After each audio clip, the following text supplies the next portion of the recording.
Ողջույն սիրելի հայրենակիցներ, եթերում Նորանտապանն է։ Եվ այժմ մենք զրուցելու ենք Հայաստանի քաղաքագետների միության նախագահ, քաղաքական գիտությունների դոկտոր, պարոն Հմայակ Հովհաննիսյանի հետ։ Ողջունում եմ, պարոն Հովհաննիսյան, շատ շնորհակալ եմ, որ ընդունել եք հրավերը։ Ինչպես միշտ հոկտեմբերի 27-ի տարելիցին հետ կապված ես ձեզ հրավիրում եմ Նորանտապան եւ լսում ենք ձեր խոսքը։ Դուք ասելիք շատ եք ունեցել եւ ունեք եւ ասում եք։ Երանի դուք ղեկավար եք քնչական ուրեմն խումբը, որը զբաղվում է իբր թե արդեն 5 տարի է, ինչ զբաղվում է վերաբացված կամ վերաբացված գործով։ Դուք համարում եք կազմակերպիչների մասով։ Ի տարբերություն ձեզնից, նրանք լիակատար անուշադրություն են ցուցաբերում, չնայած այո, ես այդ չարաբաստիկ օրը ուղղակի հրաշքով փրկվել եմ, որովհետև շատ մոտիկ էի կիսելու իմ զոհված ընկերների ճակատագիրը, որովհետև անմիջապես իմ հետևում նստած ակադեմիկոս Քոթանյանը մեր քաղաքական թիմից եւ ձեր կոլեգա Հենրիկ Աբրամյանը զոհվեցին, նրանք ուղղակի իմ հետևում էին նստած, այսինքն փամփուշտները անցել են իմ աչից եւ ձախից եւ դիպել են իրենց, ուղղակի ես հրաշքով եմ փրկվել եւ ինչ խոսք Երբ որ վերլուծում եմ, հասկանում եմ, որ այդ փամփուշտները ինձ էին նախատեսված։ Դուք համարում եք, որ գործը ասում եք, այ վերաբացված գործով արդեն 5 տարի աշխատում են, մենք գիտենք այնքան, որքան գիտեինք երևի թե հենց առաջին տարում։ Ինչ որ բան բացահայտվել է, չի հայտարարվել, թե այդպես էլ չի բացահայտվել։ Գիտեք, դա քաղաքական սպանություններ են եւ ուրեմն պրակտիկայից, նման գործերի պրակտիկայից, այսինքն սպանությունների գործերի, հայտնի է, որ եթե այդ գործերը չեն բացահայտվում առաջի ամիսներին կամ գոնե առաջի տարիներին, ապա դրանց բացահայտումը գնալով բարդանում է, որովհետև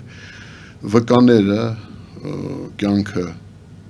այնպիսին է, որ եւ այդպես էլ եղավ, շատերը այս տարիներին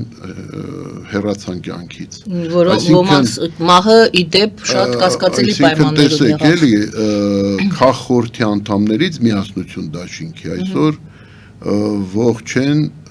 ողջ են երեքը։ Ես, Ալբերտ Բազեյանը եւ Տիգրան Թորոսյանը։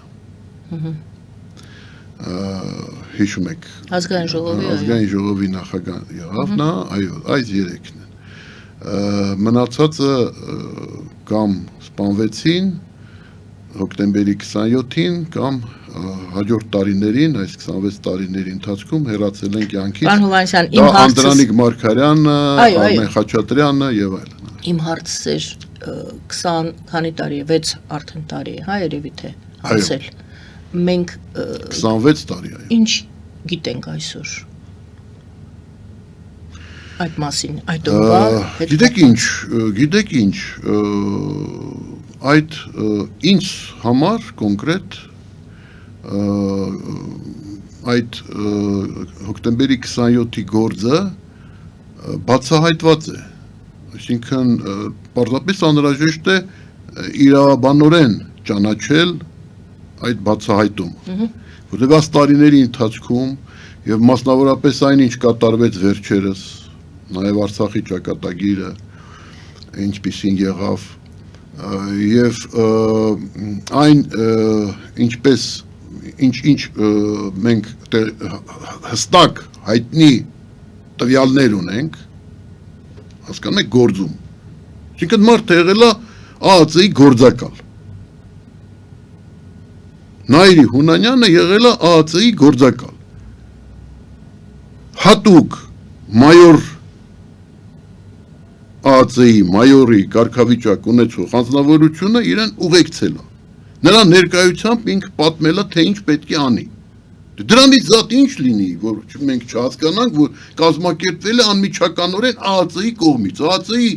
ղեկավարը եղել է Սերժ Սարգսյանը։ Վերջ։ Էլ ինչ մենք գնանք ինչ-որ երկրներ, գտնենք Թուրքիան է կազմակերպել, Ռուսաստանն է կազմակերպել, Միացյալ Նահանգները, արևմտամետ եւ Ռուսաստանամետ գործիչները միմյանց, այսպես ասած, հակադրվելով, միմյանց հակաճառելով, պնդում են, որ դա կազմակերպել է արևմուտքը, ՑՌՈ-ն են, մյուսները ասում են ՖԲՌ-ը։ Սա ինչ մերկապարանոց դատողություններ են, երբ որ ճշմարտությունը ջրի երեսին է։ Ջրի երեսին է ճշմարտությունը։ Հասկանում եք։ Եվ Շիրխանյանի միջայլոցն էլ կարևորագույն վկաներից էր, չէ։ Կյանքից հեռացավ վերջերս։ Աստված հոգին լուսավորի։ Խոնարհվում եմ նրա պայծառ հիշատակի առջև։ Աննկատ հեռացավ, կարծես դրան նշանակություն չտրվեց, բայց հոկտեմբերի 27-ի գործով, այսինքն մեծ հաշվով նա կարևորագույն վկաներից էր, նա Վազգեն Սարգսյանի ամենավստահելի անձնավորությունն էր, նա Վազգեն Սարգսյանի տեղակալն էր, նա փոխվարչապետ էր։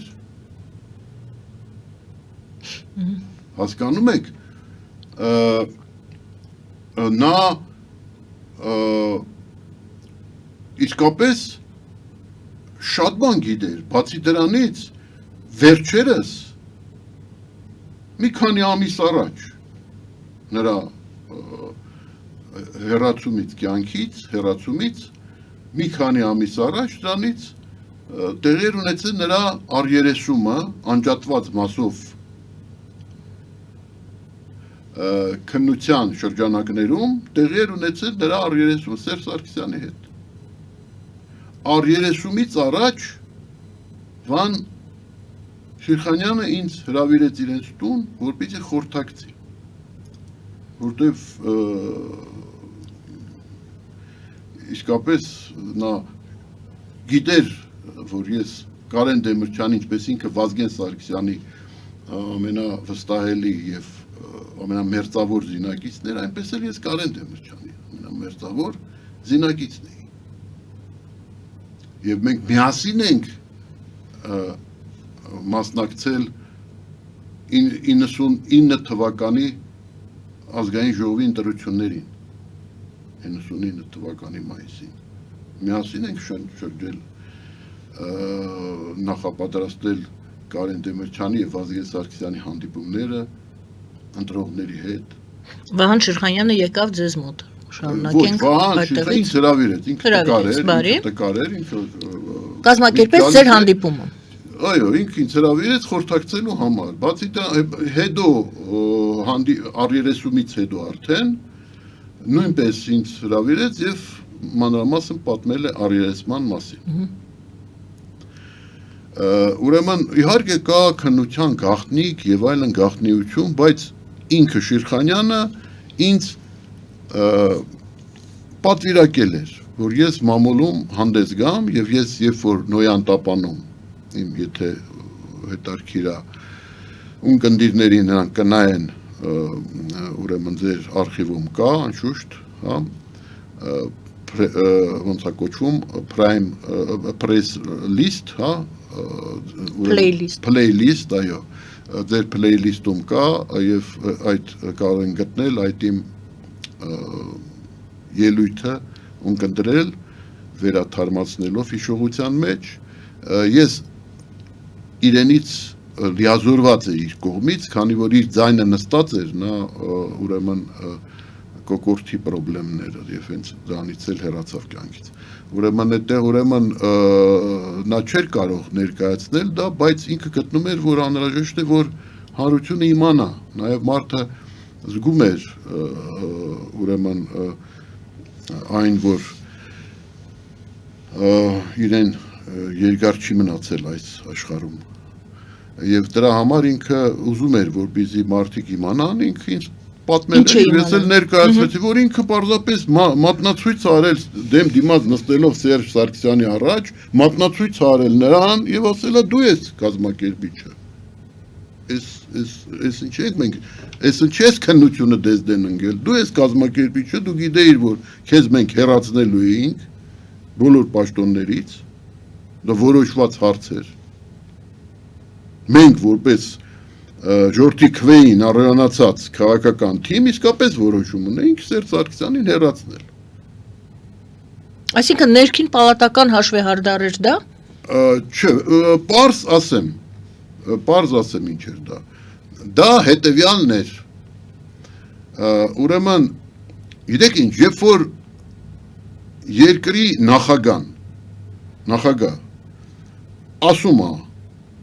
եւ երկրի այսպես անվտանգության պատասխանատուն ԱԱԾ-ի ղեկավարը ասում են, որ երկրում նախագահ դարել է անգլիական թագուհի։ Դա բարձրաձայն են ասում։ Հասկանում եք, բարձրաձայն քննարկվում է մամուլում, բանում եւ այլն այդ թեման, որ ահա երկրի նախագահը դարել է անգլիական թագուհի։ Մյուս կողմից աշխարհի ուժային կենտրոնները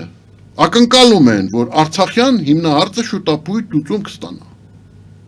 Պետք է շուտապույտ կարգավորվի, ինչու, որովհետև տարածաշրջանը պետք է բացվի աշխարհի համար։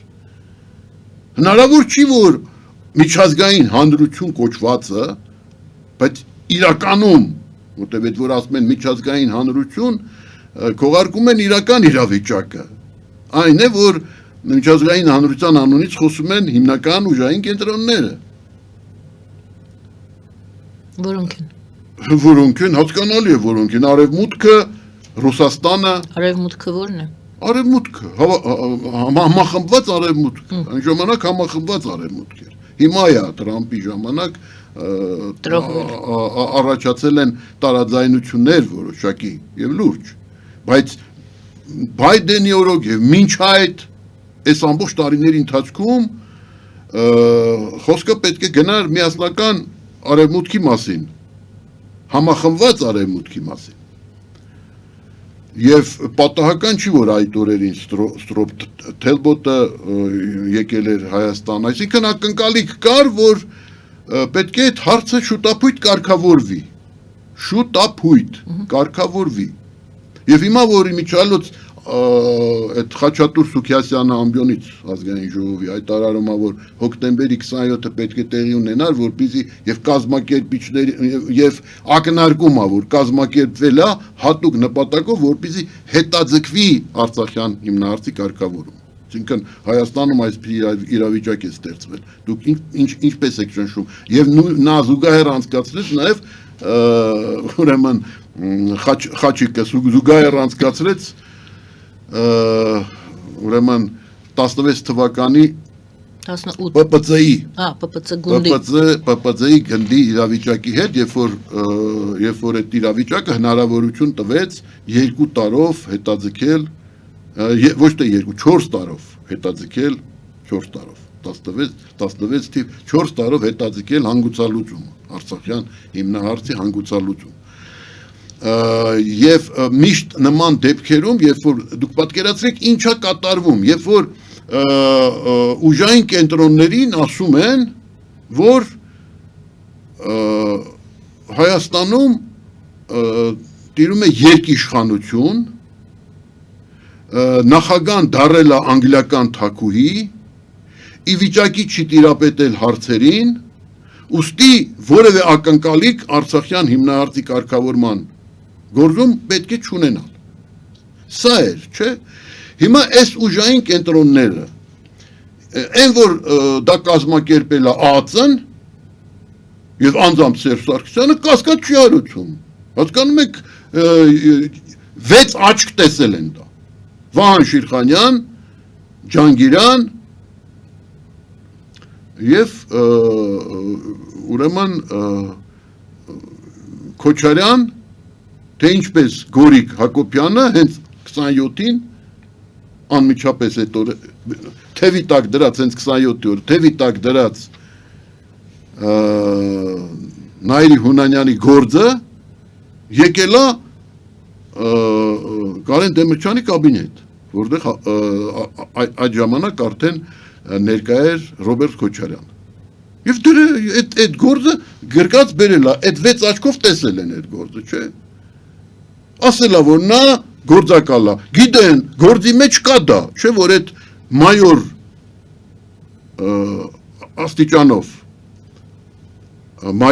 աստիճանով ԱԱԾ-ի աշխատակիցը ուղեկցում էր Նայիրի Հունանյանին։ Ուղեկցում էր Նայիրի Հունանյանին, երբ որ նա, ասենք, ծննդյան ժամանակ այդ բանի այդ հանցագործներից մեկի այդ խմբի հանցագործներից մեկի ծննդյան ժամանակ ուրեմն Նայիրի Հունանյանը մանրամասը ներկայացրել է, թե ինչ է մտադիր անելու։ Այդ մայորը կա։ Այս ինչ են ուսումնասիրում 5 տարի, ես չեմ հասկանում։ Հասկանում եք, սա իհարկե, հիմա ինչ են ասում։ Խորհրդավոր ձայնով ինչ-որ մարդիկ, որոնք ներկայանում են որպես վերլուծաբաններ, տարբեր անվանումներով, ես ինչ գիտեմ իրավիճակային վերլուծաբան, ճգնաժամային վերլուծաբան, ես ինչ վերլուծաբան, ուրեմն, մեկը խորհրդավոր տոնով ասում է, դե ասում է, ուրեմն, արևմուտքն է կազմակերպել, այն մյուսը խորհրդավոր տոնով ասում է իմիջիալոց դրան շարքում է նաև Արամ Զավենի Սարգսյանը, որ Ռուսաստանն է կազմակերպել։ Ուրեմն որևէ երկրում ոչ ՑՌԵ-ուն, ոչ ՖՍԲ-ն, որևէ երկրում նման բան երբևէ չեն կազմակերպել։ Դա էլ ձեր կարծիքն է, ճիշտ է։ Չեն կազմակերպել։ Այդպիսի բան չկա, եղել է Սադամ Հուսեյնի գործը, այդպիսի բան մանավանդ, որ այստեղ երբ որ նայում ես, հիմա եկեք նայենք շահերը, Ռուսաստան, ուրեմն Ռուսաստանը շահագրգռված էր, որպեսզի այստեղ ստեղծվի քաոսային իրավիճակ։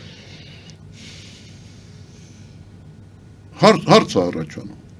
Ռուսաստանը շահագրգռված էր, որպեսզի Կարեն Դեմիրճյանի եւ Վազգեն Սարգսյանին, ովքեր դեմ էին Մեղրիի փոխանակման տարբերակին, դեմ էին, որպեսզի նրանք ասպարեզից հեռացվեն եւ ճանապարհ բացվի Գոբլի ծրագրի իրականացման համար։ Չէ, ժամանակ այդ ծրագիրն էր։ Այդ մեր օրերում Վլադիմիր Պուտինը փորձեց թամբել այդ ծրագիրը, Իրանով անել, ժողովրդական լեզվով ասած։ Եթե ես չեմ կարողանում մի ինչ-որ բան կանխել, ուրեմն պետք է փորձեմ այդ ինչ-որ բանը առաջնորդել կամ վերահսկել։ Այդ սկզբունքով։ Բայց այն ժամանակ այլ իրավիճակ էր եւ մենք տեսանք, չէ, զարգացումը ինչ եղավ հոկտեմբերի 27-ից հետո, Քիվեստ եղավ, որտեղ կողմերը շատ մոտ էին այս նույն իրավիճակին հասնելուն, բայց առանց Արցախի կորստի եւ Արցախի հայաթափության։ Շատ մոտ էին, կանգնած Քիվեստում, բայց դա ամերիկյան ծրագիր էր։ Ուրեմն ինչ, Ռուսաստանը որոշեց ասպարեզից հեռացնել Կարեն Դեմիրճյանին եւ Վազգեն Սարգսյանին, որպեսզի Քիվեստի ճանապարհը բացի, իսկ Քիվեստում մի մազաչափ էր մնում, որ գային արդյունքի, հասնեին արդյունքի կողմերը։ Մյուս կողմից Միացյալ Նահանգների ձեռնտու էր, որպեսզի ստեղծվի քաոսային իրավիճակ Ստամբուլյան գագաթաժողովից առաջ։ Ստամբուլյան գագաթաժողովը, չէ, ՀԱԿ-ի տեղի ունեցավ դեկտեմբեր ամսին 99 թվականին, չէ, նախատեսված էր։ Եվ օրինակ նույն Խաչատուր Սուքիասյանը ակնարկում է, որ հենց դրա համար կազմակերպվեց, ըստ որում չի ասում արտաքին միջամտությամբ կազմակերպեց, այլ ասում է կազմակերպվեց, բայց միաժամանակ չի մատնանշում, ինչու չի մատնանշում, դե Սերժ Սարգսյանը ասել է, չէ, որ բոլորի դեմ կոմպրոմատներ ունի։ Ես վերջերս այն եզրակացության եմ եկել, որ ես միակ մարդն եմ, ում դեմ կոմպրոմատ ոչ ոք չունի։ Հասկանում եք, Հայաստանում ես միակ մարդն եմ, ում դեմ ոչ ոք կոմպրոմատ չունի։ Այն մյուսների դեմ Սերժ Սարգսյանը ունի։ Եվ այն որ Խաչատուր Սուքիասյանը բաց տեքստով չի ասում ինչ նկատի ունի։ Չէ, ասում է կազմակերպել են, ինչպես կազմակերպել են, բայց ակնարկում է, կազմակերպել են ՊՊՑ-ի գրավումը։ Հասկանալի է, չէ՞, ՊՊՑ-ի գրավումը ուրեմն վերահսկում էր Սերժ Սարգսյանը։ Ամբողջ այդ օպերացիայի ընթացքում, ես չեմ ասում, որ նա հավաքագրել էր դրա մասնակիցներից, չէ, դրանք ազնիվ տղերք են իմ ընկերներն են, չէ, Ժիրայրը եւ այլն, բայց որ նրանց ուղեկցողներ եղել են, չէ, ուղեկցողներ։ Իսկ հատուկ ծառայությունները ԱԱԾ-ն այդ մեթոդները ունի։ Ես վերջերս այնա գցեցին Telegram ալիքով ուրեմն այն կոմպրոմատները այդ Սրբազանի դեմ դիվանապետ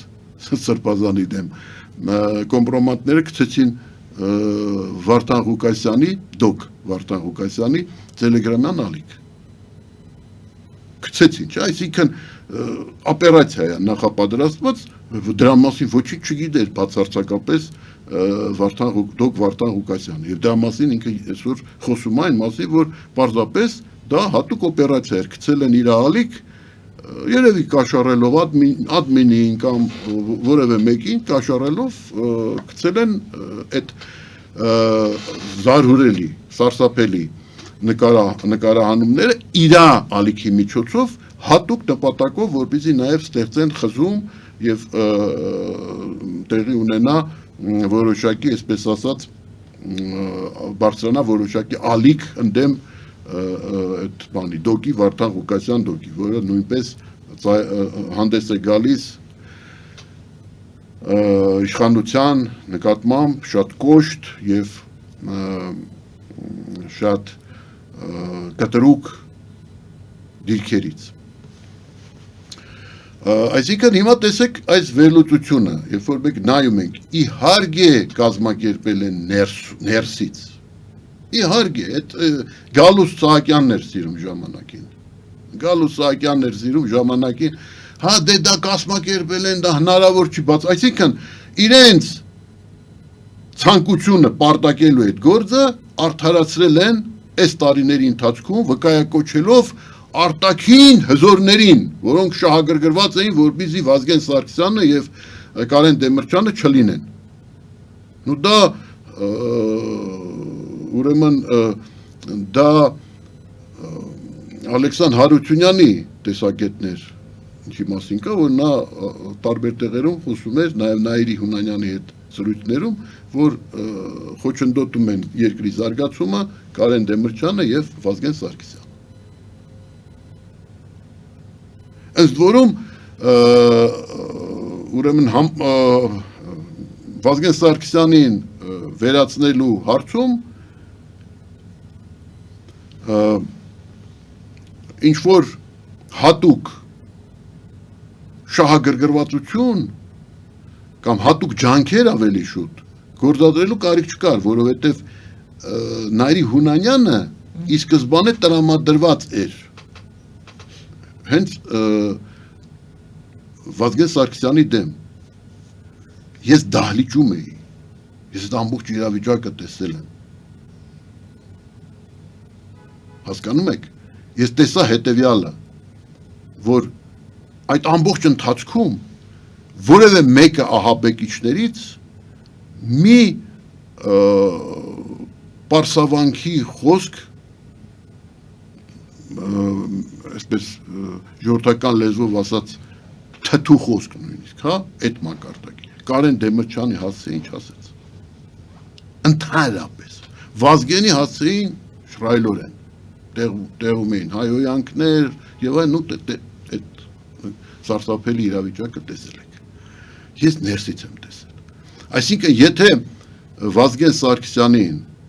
Նաիրի Հունանյանը ու իր խումբը վերացրեցին որպես մոլագար ֆանատիկոսներ, որոնք ատելություն ունեին Վազգեն Սարգսյանի նկատմամբ, ապա Կարեն Դեմիրճյանի սպանությունը դա հստակ պատվեր էր։ Եվ ես դա կարող եմ ապացուցել նաև հետևյալ փաստը մեջբերելով։ Ես որպես ուրեմն 98 թվականին դու ժողովուրդը գիտի դերը Կարեն Դեմիրճյանի առաջադրման հարցում դա բոլորի աչքի առաջ էր եղել, ու գուցե երիտասարդ սերունդը այդքան լավ չգիտի, բայց գոնե մեր սերնդակիցները դա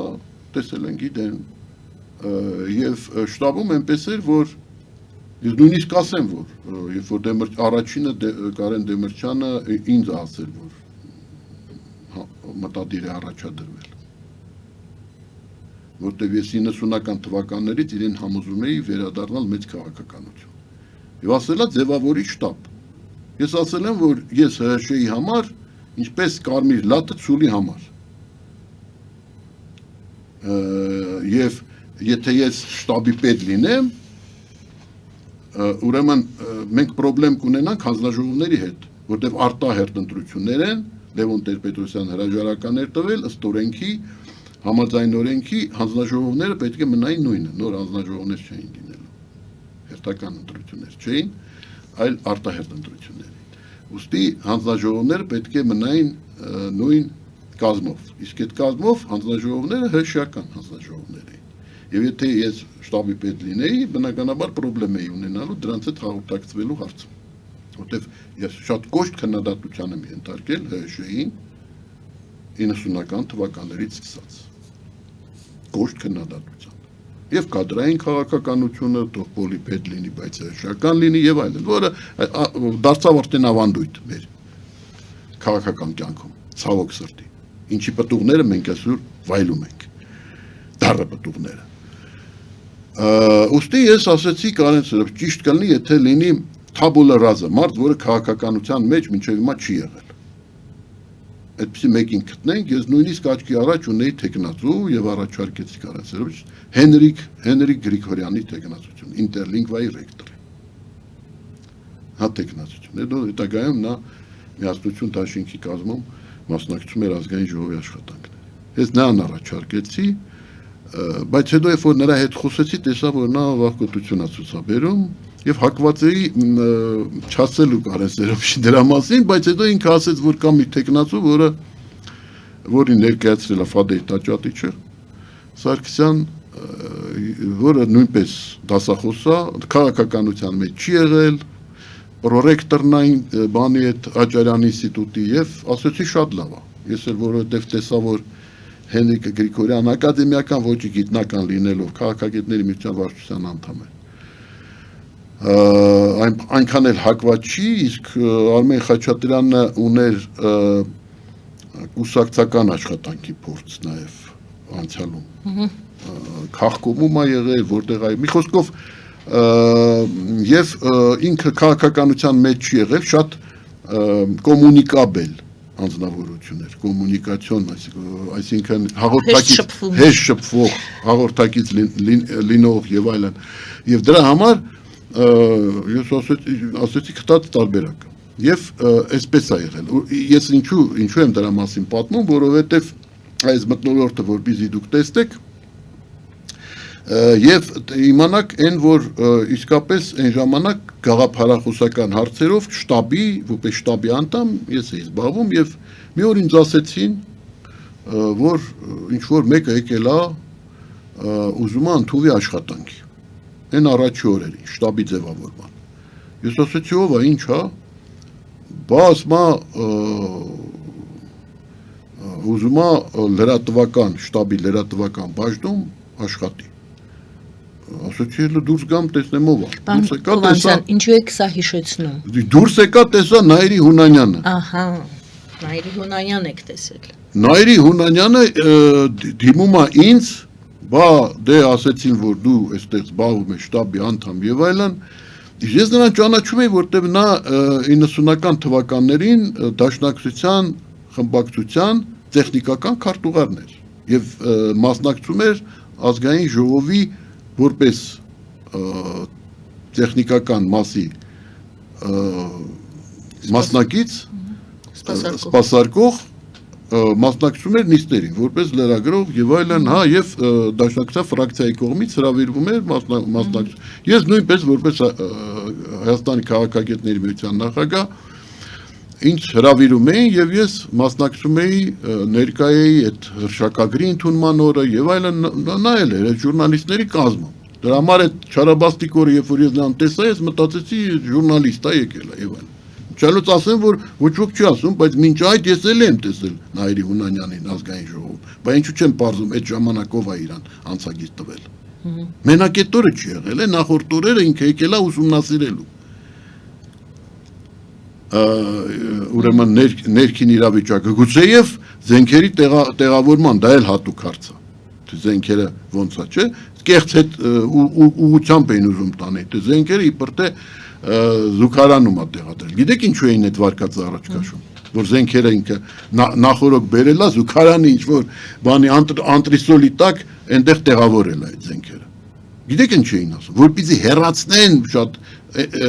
հեռացնեն հասարակական կարծիքը, հեռացնեն այն վարկածից, որ այդ զենքերը նախորոք տեղավորված են եղել պատգամավորների սեյֆերում, որոշ պատգամավորների սեյֆերում, այն որ նա ներսում նրանց գիտությամբ։ Իհարկե,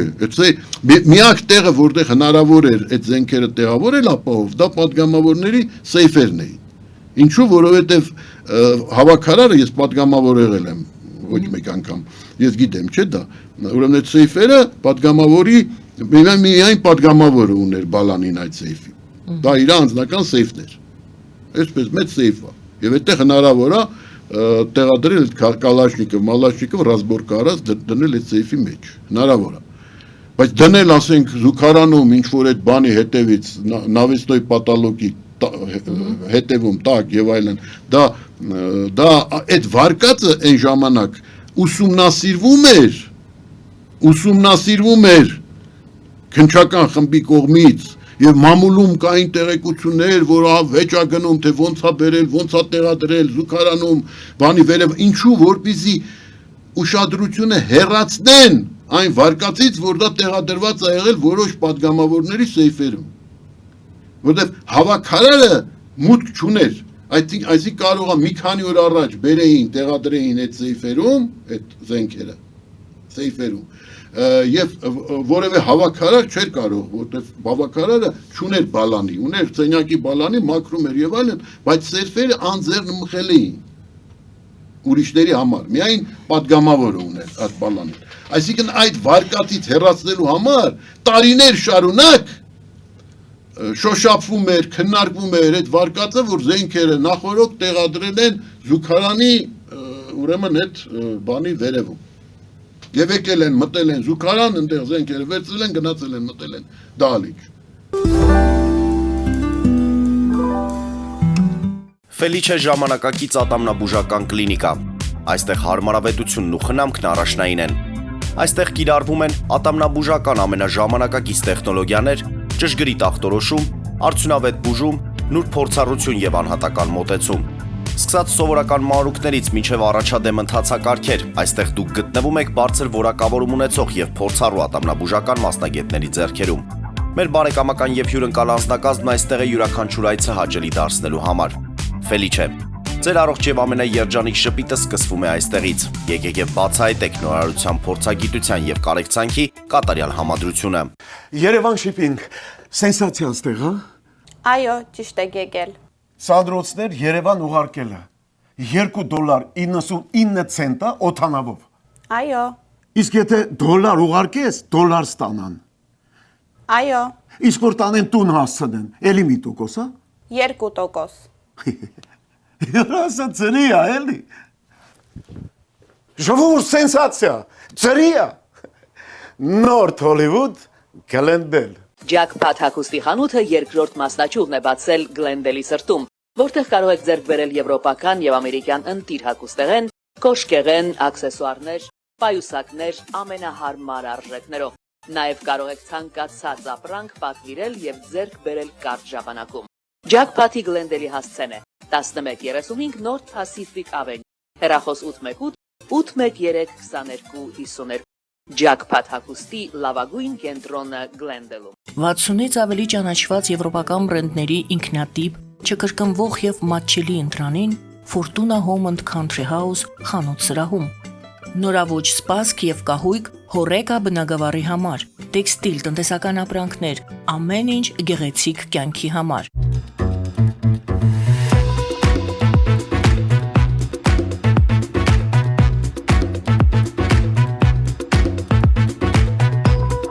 Արարատ ռեստորան, ընտանեկան եւ ընկերական ժամանցի լավագույն հասցե, սիրված արտիստներ, հյուրընկալ մթնոլորտ, հարուստ ճաշացան, անմահական խորտիկներ, Արարատ ռեստորան, հասցեն անփոփոխ, սիրով սպասում ենք ձեզ։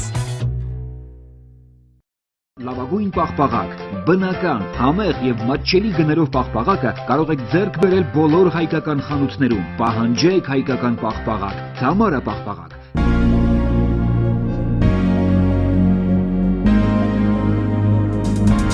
Տպագրեք ձեր գիրքը Նոյան տապան տպագրատանը, ինչպես նաև թերթեր, ամսագրեր, բուկլետներ եւ այլն։ Հասցեն քաղաք Երևան, Իսահակյան 28 առաջին հարկ։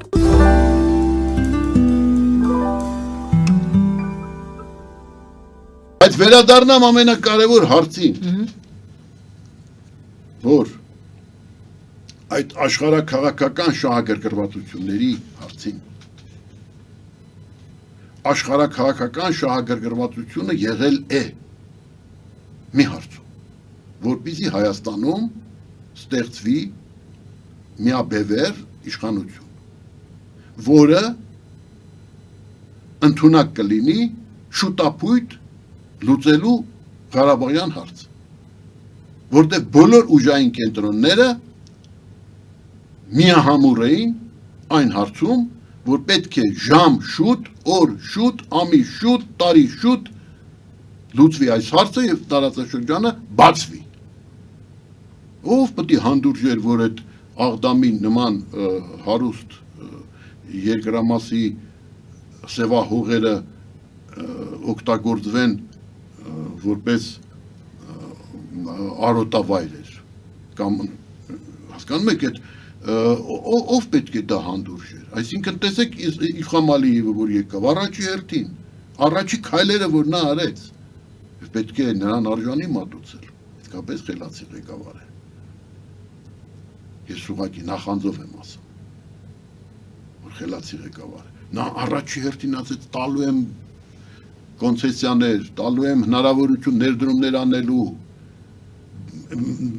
մտցնելու եմ շրջանառության մեջ, այսօր էլ նա, որ ոչ թե հայերիս համար է անում, որ մեծահոգի է, չէ, ուժային կենտրոնների պահանջնա ժամ շուտ պետք է բացեց, այդ պայմանով են իրան քարտ բլանշ տվել, որպեսզի ինքը պատերազմի եւ պատերազմի միջոցով լուծի Արցախյան հիմնահարցը, իր օգտին։ Այդ պայմանով են նրան քարտ բլանշ տվել։ Իսկ այն ժամանակ 27-ին այստեղ վայնասուն էին դրել այս մեր հանցագործ մամուլում, հանցագործ մամուլում, որը լիովին առած էր Սերժ Կազգյանի կողմից,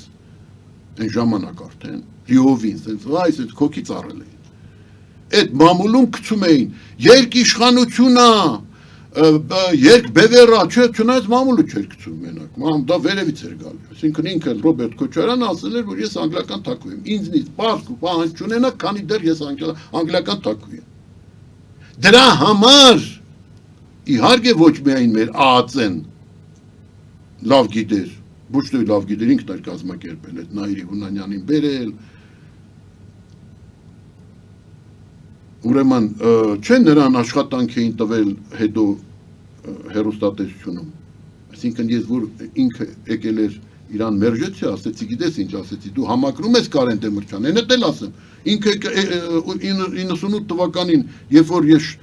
շտաբում ինձ ասեցին, որ եկել է ուզում ընդունվի աշխատանքի, ասեց, որ ես համակրում եմ, ես հատուկ եկել եմ Ռուսաստանից, որ SAS Լևոն Տեր-Պետրոսյանը հեռացել է եւ այլն, վերջապես ժողովրդական իշխանություն կձևավորվի, համակրում եմ Կարեն Դեմիրճյանին, ուզում եմ օգտակար լինեմ, ես էլ ասեցի ժողովրդական լեզվով ասած ջրեցի հարցը, այսինքն ասեցի դու ճիշտ կանես, որտեվ գիտեի, որ ինքը ամբարիշտ է, իր բնավորությամբ խառնվածքով դա հայտնի էր շատերին, ովքեր այն ժամանակ նաև խորհրդարանում լինում էին գերագույն խորհրդի օրոք։ Ուրեմն ես ասեցի դու քվեարկի քո քաղաքացիական պարտք է, թե իրավունք ունես, եթե քաղաքացի ես, քվեարկի դու լավա որ պաշտպանում ես, ճիշտ ես անում, ճիշտ ուղու վրա ես, բայց մենք քեզ համապատասխան տեղ չունենք, որտեղ արդեն կազմը համալրված է, իսկ դու այն մակարդակի լրագրող ես, որ մի քիչ փորձեցի այդ ձևով իրան մխիթարել, բայց հետո ինքը աշխատանքի էր ընդունվել հմեկում, ինքը ինչ-որ աշխատանքի էր ընդունվել, հետո հանեցի, մի խոսքով իրա հետ աշխատել են, ինքը արդեն հիմա այդ ժամանակ ԱԱԾ-ն փորձում էր ներդնել իրան մեր շտաբ, հատուկ նպատակով, ես դա կանխեցի, թե ուրեմն, թե այլ, ուրեմն, թե իսկապես գուցե ինքը իսկապես, բայց փաստը մնում է փաստ, որ Նայիրի Հունանյանը այդ օրը եւ ընդհանրապես Կարեն Դեմիրճյանի հասցեին որևէ բացասական գնահատական չի տվել։ Ոչ այդ օրը, այդ Չարաբաստիկ օրը, ոչ Այսպես թե այնպես Կարեն Դեմիրճյանի վրա կրակել են, նա մահացել է։ Բայց Կարեն Դեմիրճյանը հիմա հարց է առաջանում, լավ, ուրեմն հիմա ես գնահատականը այդ իրավիճակի տամ, չէ՞։ Ուրեմն Վազգեն Սարգսյանին վերածրել են որպես մոլագարներ, ֆանատիկոսներ, ունենալով ընդգծված ատելություն նրանցի նկատմամբ, եւ նա ամեն տեղ էր դա ասում, որ պետք է գնամ եւ այլն Վազգեն Սարգսյանին վերացնեմ։ Դեմիրճյանի հասցեին չէր ասում, որտեղ նստելա չի ասել տենց բան, ասելա Վազգեն Սարգսյանի։ Հետո էլ փորձում էր ապացուցել, որ պատահական է, բայց մենք գիտենք վերահսկիչ կրակոցով սպանել։ Այսինքն, եթե Վազգեն Սարգսյանին սպանել է այդ հանցագործը նպատակային, Կարեն Դեմիրճյանին ոչ նպատակային, պարզապես կողքից, հա։ Ոչ, այդ չեմ ասում, որպես մոլագար, ֆանատիկոս, ոմանք ասում են Ռոբին Հուդ, չէ, որը ես համարում եմ ուղղակի սրբապղծություն, որտեղ Վազգեն Սարգսյանը մեծություն էր եւ սպարապետ էր եւ բայց որպես մոլագար, ֆանատիկոս, այ ոնց որ սպանել են Ջոն Լենոնին, տարբեր դեպքեր, ոնց որ կրակել են Ռոմի Պապի վրա, ուրեմն այդ Ագաջան, այդ կարգի սպանություն, այսինքն ինքնադրթումով, ինքնադրթված այդ գործողությունը կատարել, ապա Կարեն Դեմիրճյանը դա եղել է, նա Կարեն Դեմիրճյանին սպանել են որպես քիլերներ, այդ եղել է պատվեր, որ նրան սպանելու ես, քեզ այդ հնարավորությունը կանաչ լույսը տալու ենք, հետագայում էլ պաշտպանելու ենք, բայց պետք է սպանես նաև Դեմիրճյանին, այլապես մենք քեզ այդ հարցում չենք համագործակցել, այն որ համագործակցել են, այն որ նա մտել է այնտեղ, այն որ նա ներսում ունեցել է, այն որ նա նախորդ բերել է այդ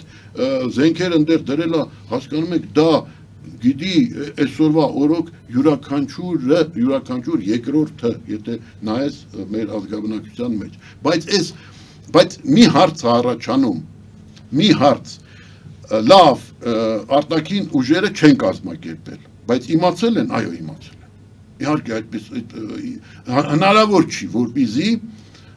նույն ՖՍԲ-ն, որը ժամանակին, չէ, 16 թվականին նախազգուշացրեց Էրդողանին, որ իրան վտանգ է սպառնում, չիմանային, որ այստեղ Նայիրի Հունանյան կա, գոյություն ունի եւ ներխուժելու այս ամեն ինչ ան։ Իհարկե գիտեին։ Գիտեին ամերիկացիները, իհարկե գիտեին։ Ոնց կարող է այդ գերտերությունների հետախուզությունները ենել այսպիսի երկրում, որտեղ բոլոր լուսամուտները ֆորտիչկաներով բաց են եւ որևէ եւ բացի դրանից դա հասկանում եք, դա այնքան բացահայտ էր կազմակերպվում այդ գործողությունը, բացահայտ այդ խումբը այնքան բացահայտ էր դա անում, որ հատուկ ծառայությունները համենայն դեպս գերտերությունները չէին կարող դա չարձանագրել, բայց որևէ մեկը դրանցից չզգուշացրեց, մեզ չզգուշացրեց, ինչու, շատ պարզ պատճառով, որովհետև որովհետև իրենք ցանկանում էին, որպեսզի Հայաստանում ձևավորվի միաբևեռ իշխանություն, որպեսզի Հայաստանում ձևակերպվի ուժեղ իշխանություն, համախմբված իշխանություն, որը կարողանա լուծում տալ Արցախյան հիմնահարցին։ Սա է, հասկանում եք, սա է։ Դրա համար նրանք ասում էին, թե ով ում կսպանի, մեզ համար մեկ է։ Հայերը ադրբեջանցիները հայերին, ուրեմն Վազգեն Սարգսյանը կհաղթի թե Ղարաբաղյան թևը, Ղարաբաղյան խումբը, մեզ համար կարևորը այն է, ընդհակառակը, նաև Ղարաբաղյան խումբը ակնարկեր գնում, որ այդ մարդիկ կարող են լուծել հարցը, որտեղ այդ հարցը իրանց հարցն է, այսինքն խանգարում են։ Դրա համար, երբ որ ասում են, որ ուրեմն Նաիրի Հունանյանին համոզել են, որ ինքը ուրեմն սպանի նաև Դեմիրճյանին, այդ որ ասում են եւ համոզելու ընթացքում պատճառաբանել են, որ նրանք խոչընդոտում են երկրի զարգացմանը խոչընդոտում են, այսինքն այսպես ռազմական կոմունիզմի վտանգ են ներկայացնում, ռազմական կոմունիզմի հաստատման վտանգ են ներկայացնում երկուսով։ Բացի այդ նաև ասել են հետևյալը, որ Արցախյան հիմնահարցը, եթե ուզում եք շուտապույտ լուծվի, սրանք խոչընդոտում են նաև շուտապույտ լուծման այդ հարցի, թե մեղրի փոխանակման տարբերակով, թե ընդհանրապես, քանի սրանք կան, դրա համար ես շատ լավ իմանալով այդ ամեն ինչը, երբ որ այդ Չարաբաստիկ օրը գլուխս բարձրացրեցի եւ տեսա Վազգեն Սարգսյանին առնաթաթախ ընկած երկու նստարան են կողմ, ես հասկացա, որ մենք կորցրեցինք Արցախը, որտեվ Արցախյան հարցում աննահանջ դիրքերում հենց Վազգեն Սարգսյանն էր։ Այդ մարդը այնքան մեծ պատասխանատվություն էր իրան վերցրել, որ ուղղակի ես երբեմն ապշում էի, թե ինչպես կարող է մարդը ոսկորից եւ մսից իր վրա այդպիսի բեռ վերցնի, որ մահապարտների ջոկած ստեղծի, մայրերից իրանց զավակներին վերցնի հանուն հայրենիքի ընդգրկելով մահապարտների ջոկատում եւ նախորոք ասելով, որ մահապարտների ջոկատը եւ այդ բեռը վերցնողը բնականաբար, հասկանում եք, դուք չեք կարող ստիպել մորը, որի ձեռքից իր զավակին տանում են, սիրել այդ ձեռքից իր զավակին, իր մոտից իր զավակին տանողին։ Չի կարող մայրը սիրել, Վազգենին չէին կարող սիրել։ Հասկանում եք, բայց գտնվեցին քաղաքական ուժեր, որոնք շահարկում էին այդ բնական մայրերի հակակրանքը Վազգենի նկատմամբ մեր ձագերին տանում է պատերազմ, պատերազմի է տանում,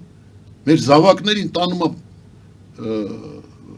մահվան բերան, հասկանում եք, այդ եւ ես ինքս էլ, ես ձեզ անկեղծ եմ ասում, ինքս էլ ինձ եմ մեղադրում, Վազգենի հիշատակի առջև, ինձ եմ մեղադրում, որ ես նույնպես անվստահությամբ էի վերաբերվում Վազգենին, հասկանում եք, մենք միացել էինք, բայց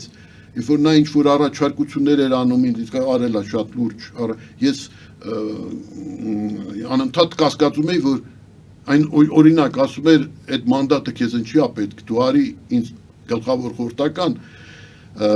ազգային ռազմավարության մշակման վարչություն ստեղծեմ, ազգային քաղաքականության պլանավորման վարչություն, գերվարչություն, այնտեղ համախմբեմ արտաքին հարաբերությունները, մամուլի հետ աշխատանքը, հասարակության հետ կապերը, այդ բոլոր վարչությունները մի սուպեր վարչություն, ու այդ վարչության ղեկավար քեզ նշանակեմ եւ ինձ քաղաքական գծով խորհրդական։ Ես կասկածում եմ, որ չէ, ուզում եմ ինձ Կարեն Դեմիրճյանից բոկի, որ փչացնի։ Ես մեղք ունեմ ապաշխարելու։ Ես կասկածում էի այդ մարդուն, որովհետև այնպիսի մթնոլորտ էին ստեղծել նրա շուրջ, դիվայնացման, կերպարի դիվայնացման մթնոլորտ, Իսկ դա հեշտ էր անել, որտեվ ենթագիտակցորեն յուրաքանչյուր ծնողը մտածում է իր երեխայի մասին։ Իր երեխային չտանեն պատերազմ։ Իսկ սա այն հրեշն է, որը տանում է պատերազմի։ Իսկ նա այդ բերը, եւ նա ուզում էր այդ իր ստեղծված այսպես չար մեկի իմիջը պատերազմի կերպարի, հա, պատերազմատենչի կերպարը փորձում էր նաև Կարեն Դեմիրճյանի եւ մեր թիմի շնորհիվ մեղմել, ընկալելի դարձնել, ինքը իսկապես դա ծանր էր, դա գիտակցված ճանապարհ էր, դա նա անում էր հանուն հայրենիքի, հանուն երկրի, հանուն հայրենիքի, նա գիտեր, որ դրա հետևանքը լինելու է այն, որ իրան ատելու են, բայց ինքը գնում էր դրան, որ իրան չեն սիրելու, որ իրան անիծելու են, բայց ինքը գնում էր դրան, հանուն հաղթանակի, հանուն նրա որպեսզի, որովհետև իմանալով, որ մեր երկրի համար տարածքը կենսական նշանակություն ունեցող հարց է, հասկանում եք, հսկա երկրները Չինաստան, Ճապոնիա եւ մի փոքրիկ տարածքի համար են պայքարում, Պակիստան, Հնդկաստան եւ հսկա երկրներ, իսկ սա ինքը հասկանում էր ինչ բան է մեզ համար, ինչ նշանակություն ունի կենսական տարածքը, դա հայրենիք է, դա հող է, այդ մարդը ինքը հողից էր ծերված, ինքը այս երկրից ծերված էր, Վազգենը չնաշխարհիկ կերպար է, Վազգենը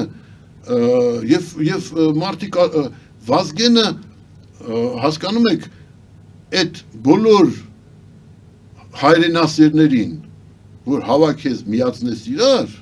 մի հատ Վազգեն չես ստանա, Վազգենը այդ մարդն էր, եւ դրա համար ես գլուխս թեքելով երբ որ տեսա նրան առնատատող եւ այդ րոպեի ես հասկացա, այս Արցախը վերջացավ, որտեղ այս մարդն էր, որ իսկապես այն իրավիճակում ով էր իրականում զսպում Լևոնի եւ ՀՀՇ-ի, ով էր զսպում ՀՀՇ-ի ձգտումները, չէ, մի վերջո Նիկոլ Փաշինյանը ոչ մի նոր բան չի անում, մինչև նրա սիրախաղը Էրդողանի հետ, այդ Լևոն Տեր-Պետրոսյանը չէր գնացել Տուրգուտ Օզալի թաղմանը, չէր շփվում Թանսյու Չիլերի հետ եւ կամուրջներ չէր փորձում գցել եւ դա ոչ մի նոր բան այդ առումով չի անում, բայց Լևոն Տեր-Պետրոսյանի եւ ՀՀՇ-ի այդ ձգտումները ժամշուտ ձերբազատվել Արցախի հարցից, իսկ այդ ձգտումները կային, մենք գիտենք, տեսել ենք, դրա համար ես էի քննադատել ՀՀՇ-ին եւ ՀՀՇ-ն այդ ձգտումները ուներ, իշխանության գալուց հետո Վազգեն Սարգսյանի հայտնի մամուլի ասուլիսը Միչալետ Ռուսերենով, Ղարաբաղ принадлежит Ադրբեջանու, եղել է դա, երբ որ նա ուրեմն Վազգեն Մանուկյանը, այսինքն Վազգեն Մանուկյանը արտակարգ լիազորություններով վարչապետ էր, այսինքն այդ ձգտումը իշխանության գալուց հետո ժամ շուտ ազատվել եւ դա հայտնի էր, դրա կողմնակիցներ Ժիրայր Լիպարիցյանը օրինակ, Բայց ինչու տևեց այդքան ժամանակ, Ժիրայր Լիպարիցյանը, ինչու տևեց, ինչու այդքան ժամանակ տևեց, 20 տարի, շատ հետաքրքիր հարց, ուրեմն Ղարաբաղյան խումբը, որպեսզի արդարացնի իր դերակատարությունը, իշխող դերակատարությունը Երևանում, պետք է ամեն կերպ ձգել այդ հարցը, որովհետև քանի այդ հարցը լուծված չէր, պահպանում են արդարացված էր Ղարաբաղյան խմբի իշխանությունը ազգաբնակչության աչքերում, ժողովրդի աչքերում, Արցախի հիմնահարցը համար առաջի խնդիրն է մեզ համար, եւ քանի որ այն լուծված չի, մենք պետք է հաշտվենք այն իրավիճակի հետ, որ փոքրամասնությունը իշխում է մեծամասնության վրա։ Երկար դա չէր կարող տևել։ Եվ իրանք հրաշալի դա գիտեին։ Հիմարներ չեն, ի վերջո։ Ռոբերտ Քոչարյանը եւ Սերժ Սարգսյանը հիմար չեն։ Հիմարներ չեն։ Նրանք շատ լավ գիտեին, որ փոքրամասնությունը չի կարող երկար անընդհատ իշխել։ Միաժամանակ կարող այն չի հաշվին։ Միայն այդ հարցի։ Տեսակ ինչ եղավ Ալավինների հետ։ Փոքրամասնություն էին։ Մահմեդական էին, արաբ ժողովուրդ էին, բայց խումբ էին։ Ես կասեի Փոքրամասնություն ասելով Ղարաբաղյան թիմը նկատի ունեք։ Ով էր փոքրամասնությունը։ Փոքրամասնություն հասկանում եք, ով ստեղծեց այս իրավիճակը։ Որ իրավիճակը։ Ղարաբաղցի, հայաստանցի, Նիկ Ապարան, ինչա Նիկ Ապարան, հայրենակցական միություն երկրի ներսում, եղբայր երկրի ներսում ինչ հայրենակցական միություն։ Նիկ Ապարանը ինչ էր Աղվան Հովսեփյանի ստեղծած։ Նիկ Ապարան։ Այս Տաշիրն ինչ է։ Գլխավոր դատախազ։ Չէ, այս Տաշիրն ինչ է։ Տաշիր արենան Երևանի կենտրոնում ինչ է։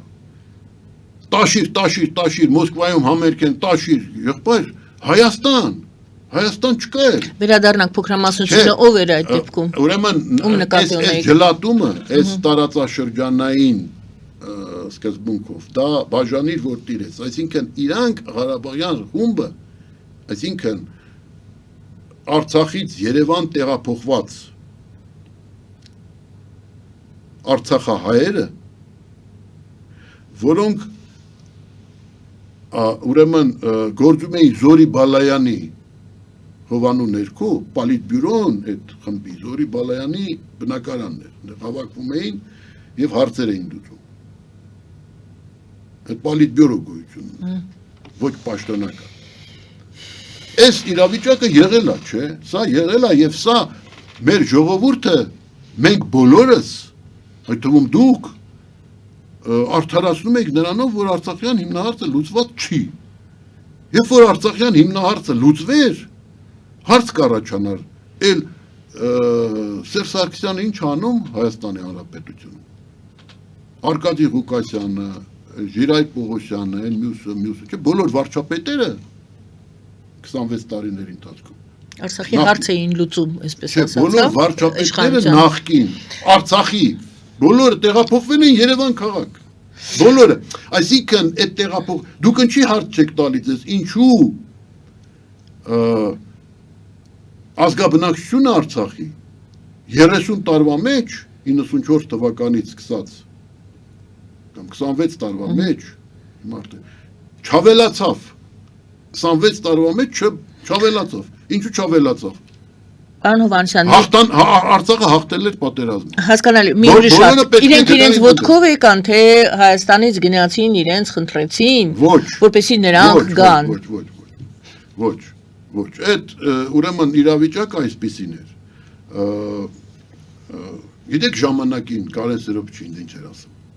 Այդ հիշեցի, չմոռանամ պատմեմ։ Ժամանակն է դուրս եկել արդեն։ Գիտեք ինձ ինչ էր ասում։ Այս հարցին էլ պատասխանեք։ Ասում էր, ես որ Կենտկոմի առաջի քարտուղար, ինձ կիսվում էր ինձ, այդ պատմում էր։ Երևի նաև նկատի ուներ, որ հետագայում ես այդ ամենի մասին կասեմ եւ պարտավոր եմ պատմելու։ Ասում էր, ես որ առաջի քարտուղար էի Կենտկոմի, հրանգել էի, որպեսզի բոլոր Արցախի երիտասարդներին, Ղարաբաղցիներին, Ղարաբաղի առանց մրցույթի ընդունեն բուհեր։ Բոլորին, ով որ դիմի ընդունեն, հրավիրում էինք ընդունեն սովորեն, բայց պայմանով, որ հետո պիտի գնան այնտեղ։ Այսինքն սա նպատակ էր դրված։ Ասում էր, ես իմ պաշտոնավարության ժամանակաշրջանում հատուկ մտածել եմ դրա մասին, որպեսզի Արցախը չհայաթափվի։ Դրա համար բոլոր բուհերում ասել էի, որ Ղարաբաղցիներին ընդունեք առաջնահերթ կարգով, բայց պայմանով, որ ավարտելուց հետո պետք է վերադառնան եւ ծառայեն Արցախին, լինեն Արցախում, պահեն Արցախի հողը։ Այս եղել է։ Եվ ինչ մենք ստացանք, հիմա մենք խոսում ենք, գիտեք ինչ, ինձ համար ծանր է խոսել ամեն 27-ի առիթով, թե ինչու չի բացահայտվել 27, ինչու չեն պատժվել, գիտեք, դա կարծես հատուկ են ստեղծել այս իրավիճակը, որ մենք չխոսենք այն մասին, թե ինչ անկատար ծրագրեր մենք մնացին, ինչ ծրագրեր ունենք, ինչ ծրագրեր մնացին անկատար, չխոսենք այն մասին, թե ինչ տեղի ունեցավ երկրի հետ, Հասկանում եք, մենք այսօր այդ կարծես մենք պետք է դադարենք վերաբերվել որպես զոհերի։ Պետք է ուրեմն պատասխանատվություն կրեն բոլորը, ովքեր կազմակերպել են, ովքեր մասնակցել են, ովքեր աջակցել են այդ խմբին, ովքեր կազմակերպել են սա, պետք է արդարադատություն տեղի ունենա, ի վերջո, եւ դրանով իսկ մենք արդեն դադարենք վերաբերվել նրանց որպես զոհերի, նրանք զոհեր չեն։ Նրանք ունեին ծրագրեր, որոնք կենթանի են այսօր էլ։ Պարոն Հովհաննիսյան, ժամը ցավոք սրտի ավարտվեց մեր հարցազրույցի, բայց դուք թեմա տվեցիք հաջորդ մեր հանդիպմանը հոկտեմբերի 27-ի հետևանքները եւ հոկտեմբերի 27-ով խափանվածը, հա երևի դա նկատի ունեիք, որ ասում եք մենք չենք խոսում այլ մասին, թե ինչ ծրագրեր կային, որոնք այո, մենք ուրեմն կհանդիպենք մոտակա շրջանում, մենք կհանդիպենք մոտակա շրջանում, ես այս ձևակերպումը վերցրեցի եւ մենք կխոսենք Նաև շատ հարցեր մնացին դեռ, որ ես նախապատրաստել էի այս հարցազրույցի ժամանակ, բայց դուք հետաքրքիր մանրամասներ ներկայացրեցիք, ուստի ես չէի ձեզ խանգարում, որպեսզի հնարավորություն տայի հնչեին այդ նորությունները, եթե ոմանց համար դրանք նորություն էին, եւ կանդրադառնանք իմ հարցին, թե դուք ասում եք Ղարաբաղյան թիմը եկավ, ես հարցրեցի իրենց ոտքով եկան, թե իրենց հրավիրեցին Հայաստան եւ հաջորդիվ ձեր նշած հարցը հոկտեմբերի 27-ի հետևանքները եւ անկատար մնացած ծրագրերը գուցե այդ ծրագրերը ինչ որ ձևով շարունակվել են, եղել են, իրականացվել են։ Ասեմ, որ իհարկե Լևոն Տեր-Պետրոսյանն դուք արդեն սկսում եք պատասխանել Քոչարյանին վարչապետ նշանակելը այլ հարց է, հրավիրելը այլ հարց է։ Ես հարցնում եմ, հրավիրել են, թե նրանք իրենց ոտքով են նախաձեռնությամբ են եկել, ասել եկեք, մենք լինենք վարչապետ Հայաստանի։ Արցախը դե հարց է, որ ես Արցախի վերնախավի Վերնախավի տեղափոխումը Հայաստան Վերնախավի տեղափոխությունը Հայաստան տեղի է ունեցել 99 թվականից հետո Այո 99 թվականի հոկտեմբերի 27-ի հետևանքը եղավ այն, որ դրանից հետո տեղի ունեցավ այնտեղ Արցախը թուլացնելու գործընթաց Այսինքն այդ մարդիկ ովքեր կանգնած են մարդիկ տեսնում են, չէ շարքային մարդիկ սովորական, որ բոլոր նախկին վարչապետները Արցախը դարձել են խոպան։ Բոլոր նախկին վարչապետները ավարտելուց հետո պաշտոնավարությունը, պաշտոնյաները իրենց պաշտոնավարությունը ավարտելուց հետո տեղափոխվում էին այստեղ կամ այստեղ գնում էին բիզնես կենտրոն, Բաքո Սահակյանը բիզնես կենտրոն ունի։ Ես Ռոբերտ Քոչարյան, Սերժ Սարգսյանի հարցն էի տալիս։ Բոլորը նորից եմ ասում Վերնախավը տնավորվում էր Երևանում նախորոք դա չէր կարող վրիպել արցախցիների աչքից մենք փոքր ժողովուրդ ենք երբ որ տեսնում են որ Վերնախավը տնավորվում է Երևանում տնավորվում է Հայաստանում իրանք էլ են գալի դրա համար Արցախի ազգաբնակչությունը 26 տարվա մեջ չավելացավ երկրորդ համաշխարհային պատերազմից հետո մենք 300,000 հերոս ենք տվել, զոհ ենք տվել, չէ, բայց 26 տարի հետո ինչքան էր ազգաբնակչությունը։ Չէ։ Ավելացել։ 3 անգամ ավելացավ։ 3 անգամ։ Այսինքն, այսօր Արցախում մենք պետք է ունենայինք 300,000 մարդ։ Հայ, ոչ թե 100,000, 150,000, այլ 300,000։ Մենք պետք է այնտեղ ունենանք 300,000 բնակիչ, որպեսզի իսկապես համադրելի լիներ այն ողբերգությունը, որը տեղի ունեցավ, այն ողբերգության հետ, որ տեղի ունեցավ Գազայում օրինակ։ Չէ՞։ Պարոն Հովհաննիսյան, այսպիսով մենք եկեք ավարտենք ձեր Բայց այդ ուղղությամբ ով մտածել։ Մենք հենց այս կետից կշարունակենք մեր զրույցը, որովհետև կարծում եմ հարցը տարողունակ է եւ ձեր մեկնաբանությունների կարիքը կա։ Շնորհակալ եմ այսօրվա զրույցին։ Շնորհակալություն ձեզ էլ։ Շնորհակալություն սիրելի հայրենակիցներ, Հայաստանի քաղաքագետների միության նախագահ, քաղաքական գիտությունների դոկտոր Հմայակ Հովհաննիսյանի հետ ենք զրուցում, զրուցվար մեր Գայանե Արաքելյանը, բարին ընձեզ։